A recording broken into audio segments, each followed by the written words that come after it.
Bueno, creo que ya estamos la mayoría, por ahí faltan uno o dos. Buenos días. Buenos días, Cintia.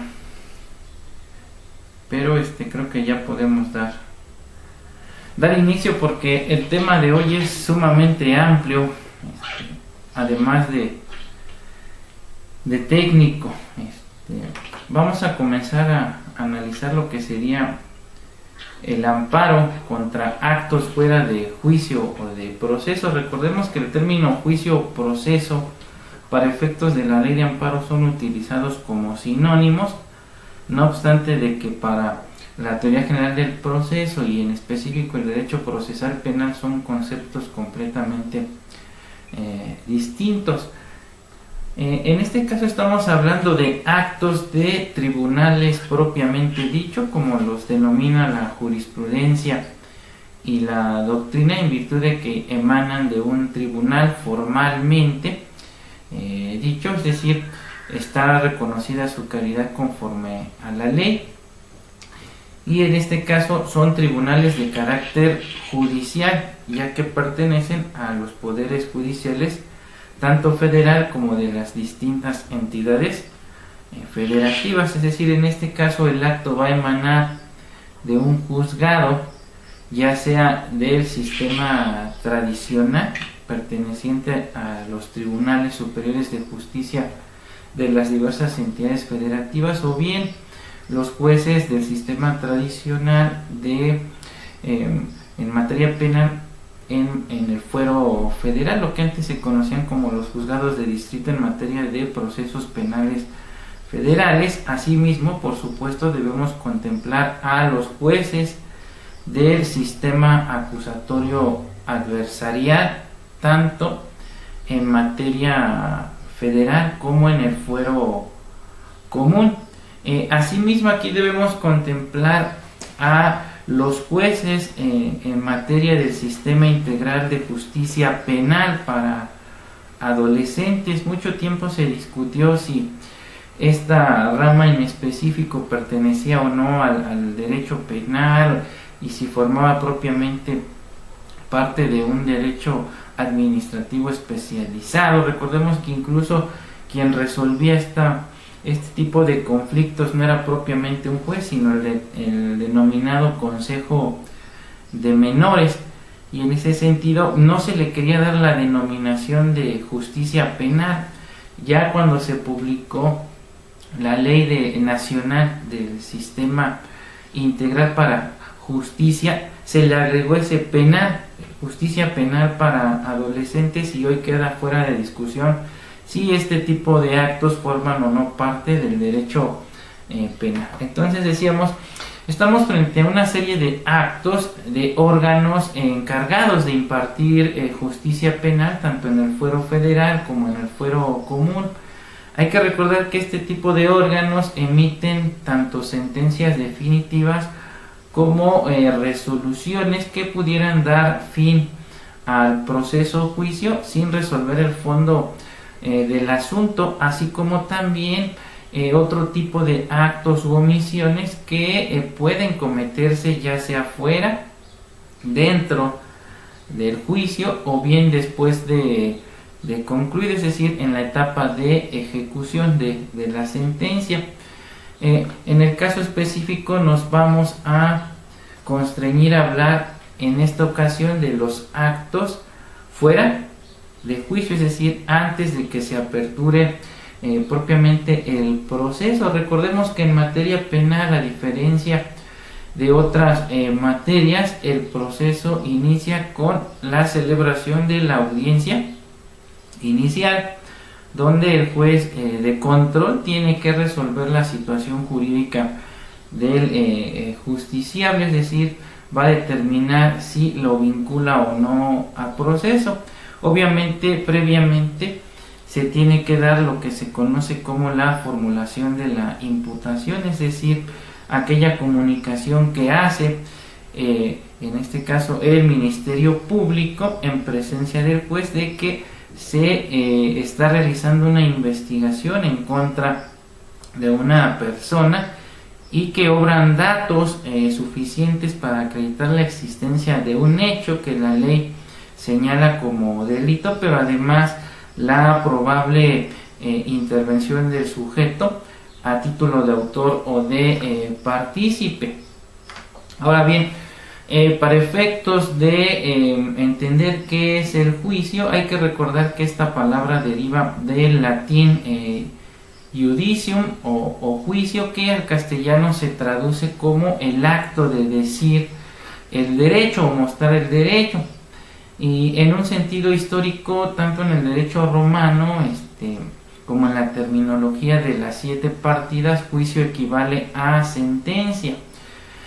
En este sentido, entonces, recordemos que la forma de poner en movimiento al órgano jurisdiccional pues es el ejercicio de la acción. En este caso, por regla general, vamos a hablar de la acción penal pública, cuyo titular es el agente del Ministerio Público, quien, una vez agotada la etapa de investigación inicial, determina que tiene datos de prueba suficientes para sustentar la existencia del hecho aparentemente constitutivo de delito y la probable autoría y participación del sujeto activo, y por ende decide judicializar la investigación a través del ejercicio de la acción penal, donde obviamente pues va a solicitar la celebración de la audiencia inicial, con lo que formalmente se da apertura al proceso en materia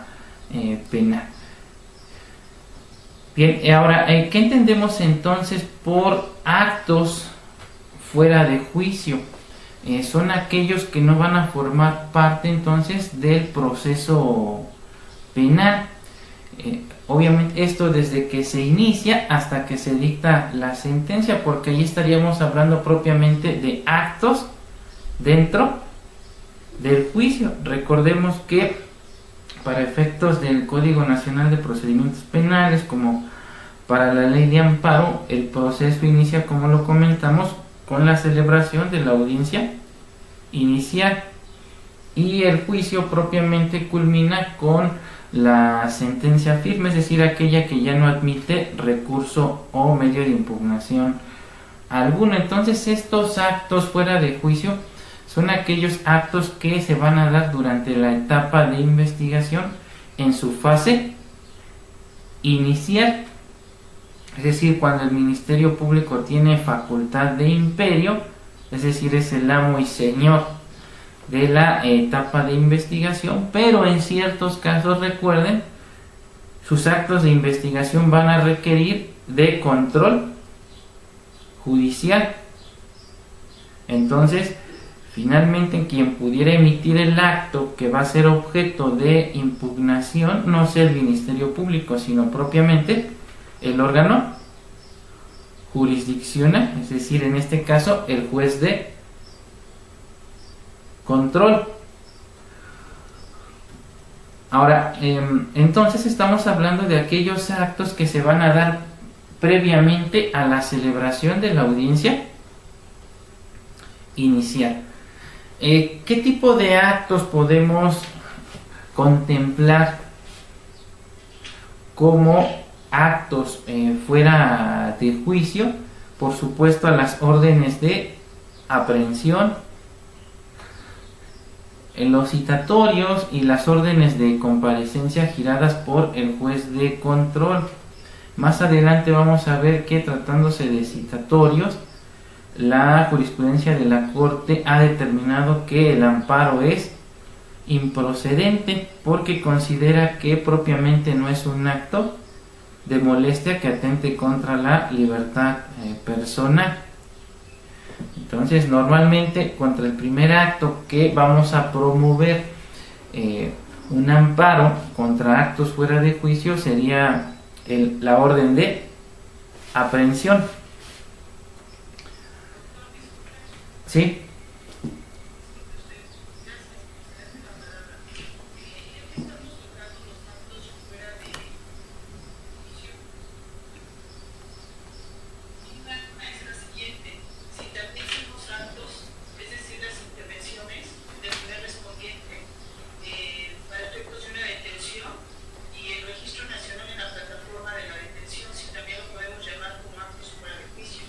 No, no, porque acuérdese que estamos hablando de actos de tribunales propiamente dicho. Entonces, los actos de la policía no pueden ser considerados como actos fuera de juicio. Por eso empecé por ahí mencionándoles que es un tribunal propiamente dicho. En este caso es un tribunal que se le reconoce dicha calidad en la ley. En este caso estamos hablando de un tribunal de carácter judicial. Por eso tampoco debemos contemplar dentro de esta hipótesis a los actos o omisiones del Ministerio Público. Única y exclusivamente vamos a hablar de actos que emanen de tribunales judiciales en materia penal, tanto del ámbito federal como del fuero común. Ajá. No sé. Bien, ¿qué otro tipo de actos pudiera ser considerados como fuera de juicio? Todos aquellos actos de investigación que requieran de autorización previa por parte del juez de control, como pudiera ser una orden de cateo, la localización geográfica en tiempo real y la solicitud de datos conservados. Obviamente todo esto por parte del Ministerio Público, pero quien finalmente resuelve si se concede o no dicha solicitud pues es el juez de control.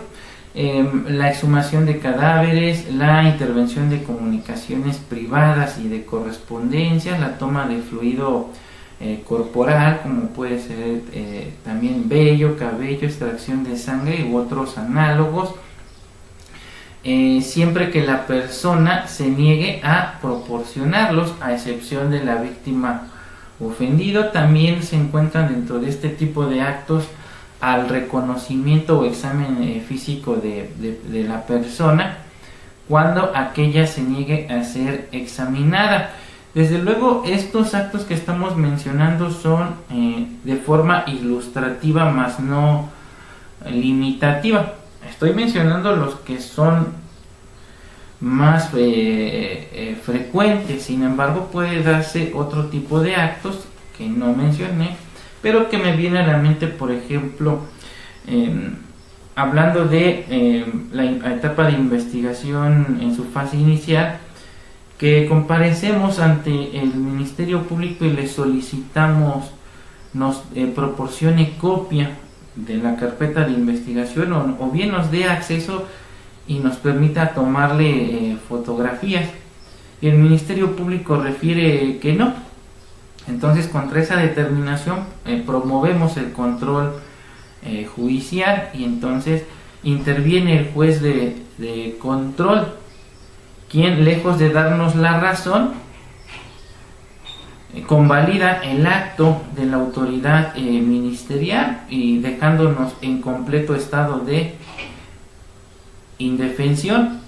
Entonces, en este caso no vamos a combatir propiamente la negativa del Ministerio Público para darnos acceso a la carpeta de investigación, sino el auto de fecha tal mediante el cual el juez de control convalida la determinación que tomó el Ministerio Público, mediante el cual nos negó el acceso a la carpeta de investigación, porque ya estamos hablando propiamente de un acto que emana de un tribunal judicial en materia penal, en este caso un juez de control, y es un acto fuera de juicio, dado que todavía no se apertura el proceso como tal, pues el Ministerio Público apenas está en aquella fase en la que está recabando los datos de prueba para sustentar la existencia del hecho aparentemente constitutivo de delito y nuestra probable autoría o participación. Por ende, todavía no ejercita la acción penal y ni mucho menos ha solicitado la celebración de la audiencia inicial. En estos casos es importante precisar que los criterios por parte del Poder Judicial de la Federación mencionan que no es necesario acudir ante el juez de control para impugnar este tipo de determinaciones por parte de la Fiscalía. Es decir, pudiéramos promover el amparo indirecto precisamente porque se trata de actos de imposible reparación, ya que están vulnerando derechos sustantivos reconocidos tanto en la Constitución Federal como en los tratados internacionales en materia de derechos humanos. En este caso, pues no se nos está permitiendo ejercer una adecuada defensa. Y en ese sentido, entonces, el Poder Judicial ha determinado que no es necesario acudir ante el juez de control. Sin embargo, en la práctica, muchos abogados optan por solicitar el control judicial por la cuestión de la temporalidad. Es mucho más rápido que te resuelva un juez de control a que te resuelvan un amparo que te puede llevar de 3, 6, 8 meses hasta un año en que se resuelva. Entonces, por regla general, en la praxis, algunos deciden acudir al control judicial, y aunque me gustaría decirles que son garantes, sí se ha dado los casos en que convalidan la actuación del Ministerio Público, y entonces estamos frente a un acto de un tribunal judicial en materia penal, y que por ende podrá ser combatido a través del amparo indirecto. Y podemos mencionar muchos más actos. Obviamente esto va a depender de las características en particular del acto que en su momento pretendamos impugnar. Por eso les decía, son a manera de ejemplo, en forma ilustrativa, más no limitativa, ¿sí? Pueden darse muchos más actos que pudieran darse fuera de juicio, y que por ende pudiéramos promover el amparo indirecto. Solo que hay que recordar que tendremos que verificar si estamos obligados o no a agotar el principio de definitividad, o bien estamos frente a un acto de imposible reparación que pudiera ser una excepción para agotar dicho principio. Entonces vamos a comenzar por analizar el amparo indirecto contra órdenes de aprehensión y de comparecencia. Para ello, en primera instancia, pues es importante conocer el escenario de lo que es la investigación inicial sin detenido. Esta, recordemos, se puede dar bajo dos vertientes. Pudiera ser que incluso se trate de una investigación que comenzó con una detención flagrante. Sin embargo, el Ministerio Público, dentro del plazo de las 48 horas que señala el artículo 16 constitucional, pues determina que no será necesario solicitar el control judicial de la investigación, dado que estamos en presencia de un delito que no amerita prisión preventiva oficiosa, y él considera que al no existir el temor fundado de que el sujeto se pueda sustraer de la acción de la justicia, que la víctima o ofendido corran algún riesgo, o que de alguna manera se obstruya o se obstaculice la investigación, a su consideración podrá disponer de la libertad, en este caso del imputado. Obviamente lo tendrá que apercibir para que comparezca ante la autoridad ministerial, o en su caso hasta ante el órgano jurisdiccional, cuantas veces sea requerido, y entonces le da su libertad una vez agotadas las 48 horas. Esto no quiere decir que ya no se va a proceder en contra. Ya manifestamos, consideró que no existe el temor fundado de que se va a sustraer, es decir, está garantizada su comparecencia a juicio, por lo tanto se continúa la investigación sin detenido. El otro escenario es que estemos en presencia de un delito no flagrante, es decir, no va a haber persona detenida, y por lo tanto el denunciante o querellante o la dependencia del gobierno o el organismo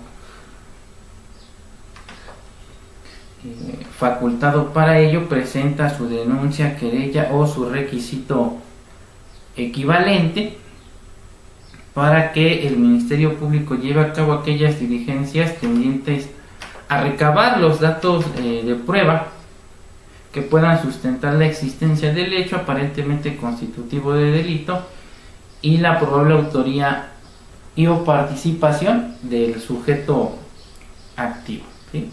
En ambos escenarios, una vez recabadas las diligencias correspondientes y contando con los datos de prueba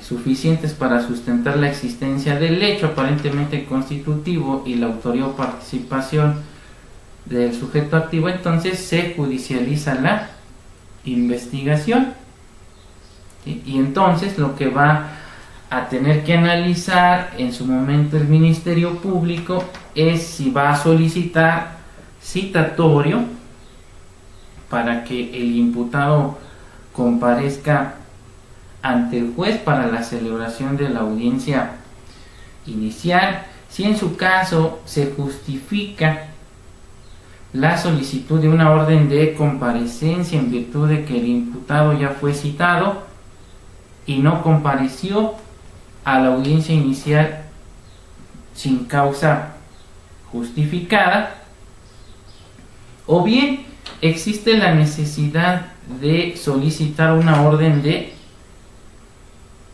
aprehensión, tomando en consideración para ello, desde luego, las reglas que al efecto establece el artículo 141 del Código Nacional de Procedimientos Penales, el cual nos va a establecer en qué casos se puede considerar como evadido de la acción de la justicia al imputado.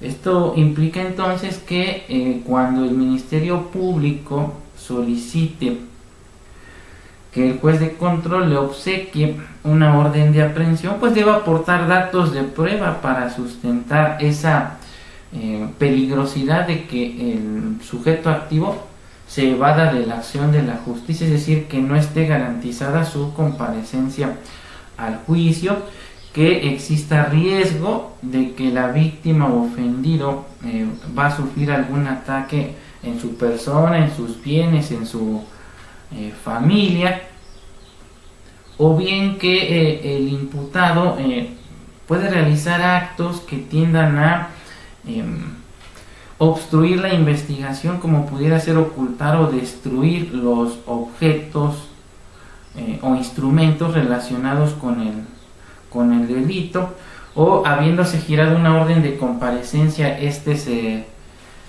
se resistió, entre otra serie de hipótesis que contemplan tanto los artículos 168 a 170 del Código Nacional de Procedimientos Penales para justificar esa necesidad de la cautela. Esto implica entonces que la orden de aprehensión, que en su caso gire el juez de control, pues obviamente debe estar debidamente fundada y motivada. Recordemos que vamos a entender por dato de prueba, para efectos del Código Nacional de Procedimientos Penales, la mención a un medio de prueba que aún no ha sido desahogado ante el órgano jurisdiccional, pero que se considera idóneo y pertinente para sustentar tanto las determinaciones del Ministerio Público como las resoluciones del órgano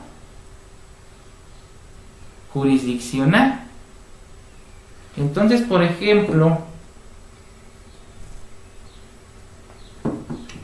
si el Ministerio Público argumenta que existe temor fundado de que el sujeto se pretende sustraer de la acción de la justicia, no se tiene que limitar a hacer una argumentación en ese sentido.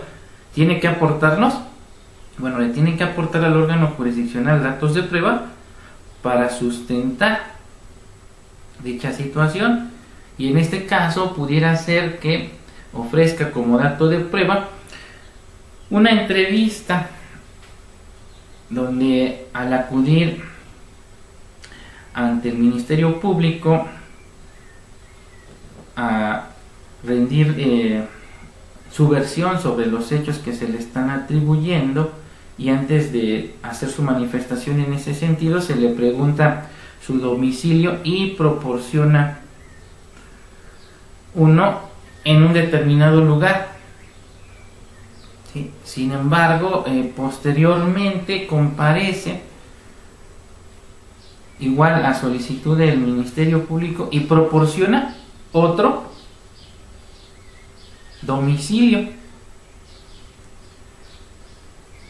El Ministerio Público en ese sentido, al tener duda, gira oficios a diversas dependencias como pudiera ser el INE, la Secretaría de Movilidad, y estas dependencias de gobierno envían informes donde pues esta persona ha proporcionado diversos domicilios, es decir, no se tiene certeza de cuál es su domicilio, y en ese sentido el Código Nacional de Procedimientos Penales señala que el simple hecho de que la persona imputada falsee en relación a su domicilio se puede presumir que está tratando de evadirse de la acción de la justicia. Luego, entonces, si esto obra dentro de la carpeta de investigación y el Ministerio Público así lo argumenta en esta audiencia privada que hace referencia al artículo 143 del Código Nacional de Procedimientos Penales, pues entonces estamos hablando que se está justificando la necesidad de la cautela, porque existe el temor fundado de que el imputado se pretende sustraer de la acción de la justicia penal. Pero si a contrario sensu el Ministerio Público se limitó a hacer apreciaciones de carácter subjetivo, pero no aportó ningún dato de prueba para sustentar esa presunta sustracción, y aún así el juez de control obsequió la orden de aprehensión, entonces ahí podemos impugnar dicha determinación. Obviamente, dentro de nuestros conceptos de violación vamos a hacer alusión a que la misma no se encuentra debidamente fundada y motivada, dado que el Ministerio Público, en términos de lo dispuesto por el artículo 141 en relación al artículo 168 del Código Nacional de Procedimientos Penales, se estaba obligado a aportar datos de prueba que sustentaran la necesidad de esa cautela, y en el caso específico de que el justiciable se pretendía evadir de la acción de la justicia. Sin embargo, se limitó a hacer apreciaciones de carácter meramente subjetivos, no soportada por ningún dato de prueba, y el juez de control, en lugar de haberlo apercibido, como refiere el artículo 143 del Código Nacional de Procedimientos Penales, para que subsane las irregularidades en que incurre, considera que está justificada la solicitud del Ministerio Público y la necesidad de la cautela, y entonces obsequia la orden de aprehensión, contraviniendo con ello lo dispuesto en el artículo 16, párrafo primero de la Constitución Federal, en relación a que todo acto de autoridad debe estar debidamente fundado y motivado. Y esto es lo que debemos hacer. ¿Cuántas veces hemos visto en la praxis estas denominadas demandas de amparo? Y que he visto últimamente se está dando otra vez esa vieja usanza, y ya saben, todo quieren que se los resuelva el doctor Facebook. Estos abogados de hoy, estas generaciones perdidas, que alguien me puede proporcionar un machote para promover un amparo loco o un buscapiés, como le denominan, y me pudieran decir quiénes son las autoridades responsables, contra quién lo vamos a promover. Es triste, desgraciadamente, cómo se está denigrando cada vez más nuestra profesión, y es común, o sea, en lugar de acudir a estos foros y tratar de disipar estas dudas de una manera técnica y como profesionistas, no, todo lo quieren resolver a través del maestro Facebook. Ayer incluso me atreví a hacer una publicación, dije, el día de hoy clase de amparo indirecto en materia penal contra actos de tribunales propiamente dicho, y ahí se alusión. Quien interese, envíeme un inbox y con gusto les doy acceso. Solamente recibí algunos likes. Entonces ahí te das cuenta del tipo de profesionistas que actualmente tenemos allá afuera. Si yo hubiese publicado como lo hacía anteriormente, posiblemente el machote hubiese tenido, creo que, mejores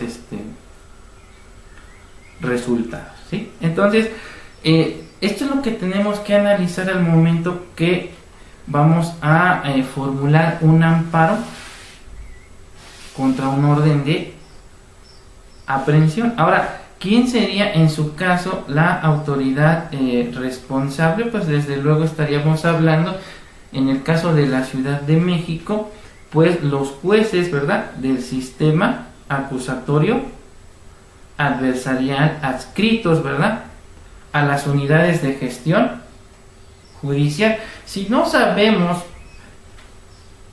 en concreto quién es el juez, pues entonces hacemos esa mención de forma general. Y si tenemos la duda entonces también de si es del sistema tradicional o del sistema acusatorio, pues también entonces mencionamos a los jueces, ¿verdad?, del sistema tradicional del Tribunal Superior de Justicia de la Ciudad de México. Y nada más. Bueno, en este caso son las autoridades ordenadoras. ¿Quiénes serían las autoridades ejecutoras? Pues en este caso, pues obviamente el jefe general de la Policía de Investigación, de la Procuraduría General de Justicia de la Ciudad de México. Y nada más. He visto amparos donde señalan al Ministerio Público. Eso implica entonces que no me distinguen entre lo que es un acto de un tribunal propiamente dicho, un acto fuera o dentro de juicio, y lo que es peor, señalan también a los jueces cívicos. Esto es gravísimo, ¿no? Pero es una práctica bastante común. A veces yo quiero ser un poco moralista y decir, pues no son tan tontos los abogados, más bien están pretendiendo engañar al cliente. Mire, esto lo va a promover contra todas estas autoridades, ¿no? Y entonces también mencionan al juzgado cívico. Quiero pensar que no es ignorancia y que están tratando de justificar su labor, por eso es que lo promueven contra tantas autoridades y que ni siquiera están facultadas, ¿verdad?, para girar una orden de aprehensión. Y por ahí tenía uno, a ver si lo encuentro, un amparo loco que en alguna ocasión, cuando su servidor era juez cívico, nos llegó ahí al juzgado precisamente porque promovieron uno de estos denominados amparos locos contra los jueces del sistema, en aquel entonces el sistema tradicional, tanto de delitos graves como no graves, el Ministerio Público Federal, ministerios públicos de las 70 coordinaciones territoriales de seguridad pública y los 70 juzgados cívicos de la Ciudad de México. Mencionaban incluso al secretario de Seguridad Pública y a los 70 sectores adscritos a las coordinaciones territoriales. Ahora, esto es bastante peligroso en la práctica y ya se los había comentado, porque esto me va a dilatar, como no tienen idea, la secuela del procedimiento. porque obviamente en lo que localiza, sí, permíteme, Leo, termino mi idea y te doy la palabra. Si yo empiezo a promover el amparo así, va a haber autoridades que ni siquiera existan, ¿no? Y dos, tengo que notificar a todas y cada una de esas autoridades. Obviamente me va a dilatar el desarrollo de la audiencia constitucional, se va a estar difiriendo en muchísimas ocasiones. Entonces, sí debo tener bien preciso quiénes son las autoridades. A lo mejor no tengo el nombre concreto. Digo, afortunadamente en los casos en que he promovido amparo sí sé el nombre, no les voy a decir cómo es que me enteré, pero bueno, finalmente sí sé quién es el órgano que giró la orden de aprehensión y lo promuevo específicamente contra esa autoridad, ¿sí? Entonces, si se enteran por alguna situación de esta situación y logran que no lo detengan y les proporcionen la información, pues entonces promuevan el amparo contra la autoridad correspondiente y nos evitamos todo esto que estoy comentando. Sí, Leo, adelante. Doctor, con respecto a este punto de las autoridades responsables, mi duda es la siguiente. Cuando se presenta el escrito inicial de demanda de amparo,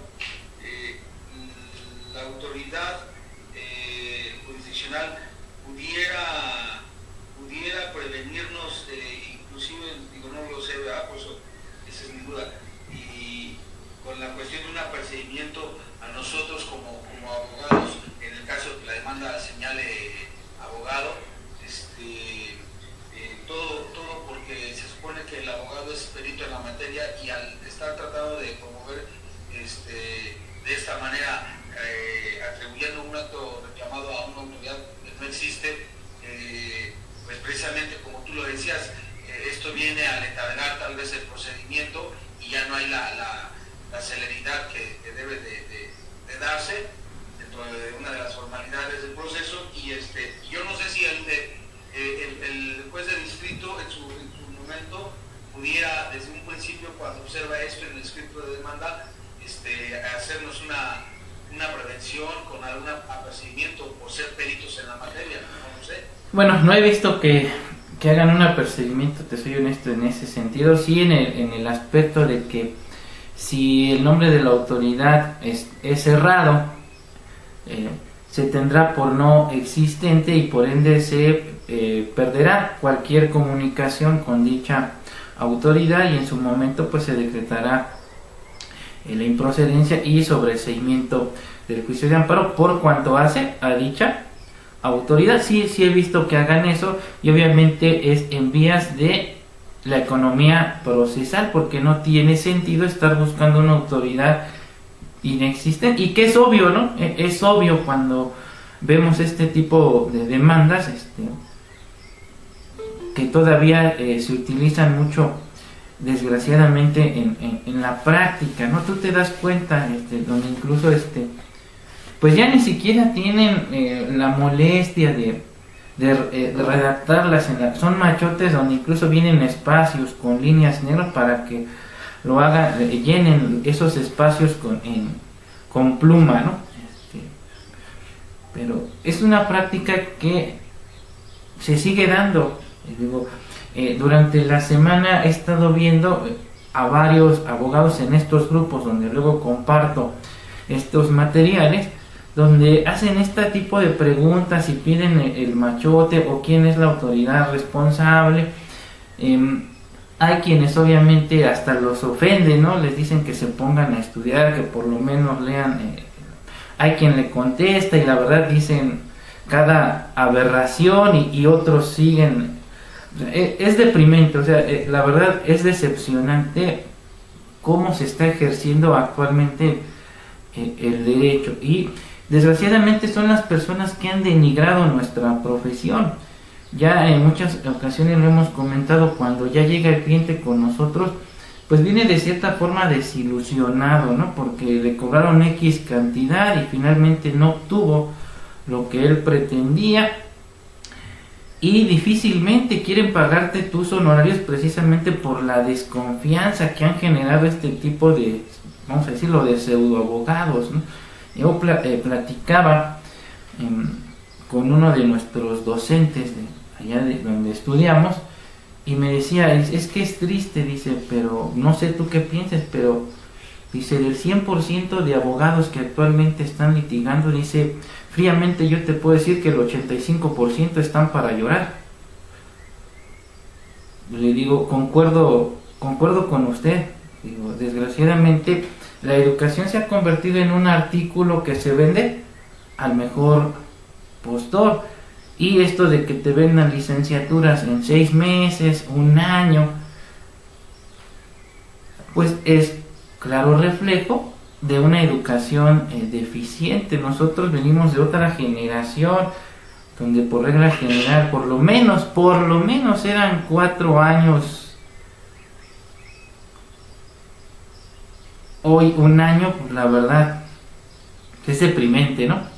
Entonces ese es el tipo de profesionistas que desgraciadamente tanto procuran, administran, como representan los intereses de los quejosos, agraviados o impetrantes. Entonces nosotros debemos poner nuestra propia semillita y tratar de erradicar estos vicios tan arraigados, ¿no? En las denominadas, como le llaman, generaciones perdidas, ¿no? ¿Cuántas veces no he escuchado o he leído porque ya ni siquiera quieren hablar por teléfono para preguntar por nuestra oferta educativa? Todo quieren que se lo contestes vía Facebook. Pero ¿por qué tanto tiempo? O sea, 3 años, 4 meses, o sea, hay escuelas que te la venden en 1, 2 años. ¿Y por qué tantas asignaturas? Porque nuestro plan, bueno, los que estuvieron con nosotros eran 5 asignaturas por cuatrimestres, son 10, y en otras universidades son 3 asignaturas por cuatrimestre y son 7, 8 o 9. Entonces cuando tú les hablas de 10 cuatrimestres y 5 asignaturas, pero ¿por qué tanto? Si no voy a estudiar un doctorado, dices, válgame Dios. Pero esta es la realidad con la que estamos viviendo, ¿no? Y precisamente estos son los foros donde nosotros debemos aprovechar para comentar estas situaciones y ver la parte técnica. Entonces, en el caso concreto de órdenes de aprehensión, sin que medie citatorio, el Ministerio Público debe justificar entonces la necesidad de esa cautela y no se debe limitar a hacer meras apreciaciones de carácter subjetivo. Debe aportarnos datos de prueba para sustentar primero la existencia de ese hecho aparentemente constitutivo de delito, y 2, la intervención del sujeto a título de autor o de partícipe, y algo muy importante, la necesidad de esa cautela. ¿Por qué existe el temor fundado de que el sujeto se va a sustraer de la acción de la justicia? ¿Por qué corre riesgo la víctima, ofendido, algún testigo, incluso la autoridad ministerial o el órgano jurisdiccional o la sociedad en general, ¿verdad? ¿O por qué el imputado puede ocultar, destruir los objetos o instrumentos relacionados con la comisión del delito? ¿O por qué se da alguna de las circunstancias a que hace referencia el artículo 141, en el sentido de que al indiciado se le puede presumir por sustraído de la acción de la justicia, a lo mejor porque previamente ya hubo una investigación, ¿verdad?, relacionada con otro delito, y ya se había evadido de la acción de la justicia. Entonces allá tenemos elementos para presumir dicha situación. Obviamente tendrán que hacer alusión a dichos datos de prueba. Reitero, ¿no?, lo que había comentado. ¿Qué vamos a entender por dato de prueba?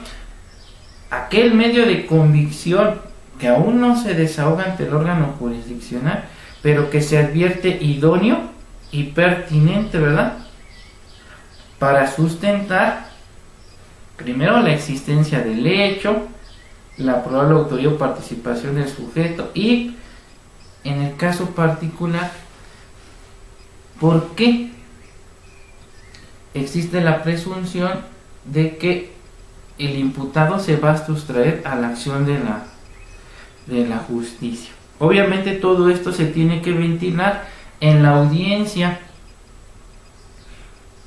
en secrecía, que hace referencia al artículo 143 del Código Nacional de Procedimientos Penales.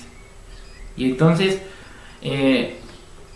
lo primero que tendremos que hacer, una vez que la autoridad responsable, como todo esto es secreto, pues no sabemos, ¿verdad?, cuáles son los argumentos que virtió el Ministerio Público para solicitar dicha cautela y cuáles son los que tomó en consideración el órgano jurisdiccional para determinar que sí estaba justificada la necesidad de esa cautela. Entonces, cuando rinda su informe justificado el órgano jurisdiccional y envíe entonces el video y nos den acceso al mismo, debemos escuchar la argumentación que planteó tanto la Fiscalía como el órgano jurisdiccional para sustentar su determinación, y en base a ello vamos a generar la ampliación de la demanda, formulando obviamente nuestros conceptos de violación en relación a esos actos en específico que consideramos están vulnerando los derechos del quejoso agraviado o impetrante. ¿Sí? Ahora, ahí